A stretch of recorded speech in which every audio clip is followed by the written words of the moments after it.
Hey everybody, live friends in Instagram world. We are just about to go through some of our daily video content here for you, and we are going to do it live as some of the theme has been the last few weeks. Just as all of our live videos, we're going to film it, and then Ron, who is behind the camera right now, will turn it over to us to answer any questions you might have before we run into the other videos. So the first video that we are going through here today is improving your wrist strength. Now, we posted a video on improving your ankle strength that was probably last week with Brandon and myself. And one of the requests was to film a wrist strength video. So that's what we're going to do today. We're going to run you through 3 different exercises, all in isometric form, to improve your wrist strength. Now, wrist strength is pretty freaking important if you're interested in lifting barbells and you're interested in lifting heavy barbells. Take Brandon, for instance, can bench press 515, 520, did it without wrist wraps. Very solid punch grip. Having strong wrists is super important because the wrist is going to support all other downstream joints. If you can maintain that wrist position under heavier loads, you're probably going to function better at the shoulder joint. Your pecs are probably going to thank you, and you're going to get out of this broken wrist type position that we find problematic in many pressing type variations. So the 3 that we have for you today is going to be an iso upside down or bottoms up kettlebell press. We're going to go with a overhand iso barbell hold, and then we're going to go with a neutral grip iso kettlebell hold. Brandon, which one do we want to start with here? Which one's the hardest for you? Okay, barbell iso holds. What we're going to do is probably load you up with something that you can go as heavy as possible for at minimum a 5 count and probably at maximum a 10 count. Right here we have 95 pounds for Brandon, and go ahead. Now Brandon's going to hold this position for basically as long as he can. Again, he's got that internal timer going. He's going until he fatigues and the bar starts to lower. As soon as that bar starts to lower, we're just going to call it good rest.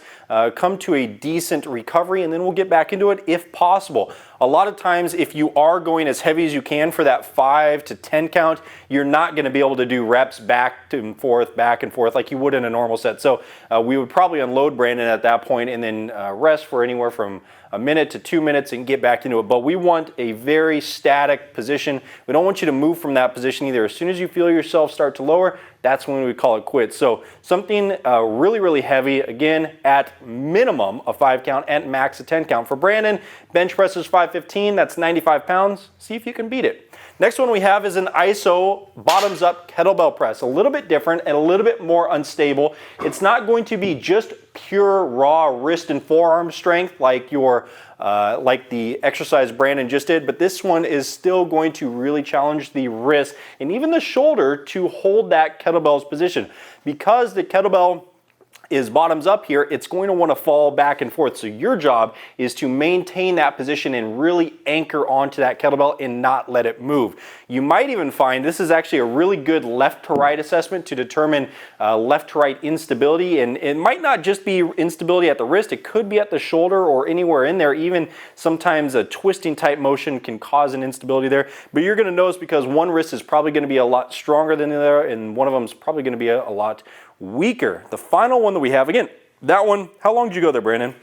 10 count? 10. Yeah, so same thing, probably about 5 to 10 count. I would go a little bit longer on that one, but you still need to go as heavy as possible. This is not just an endurance type test. We want as heavy as possible for around that 10-second mark. For Brandon, that was about a 52.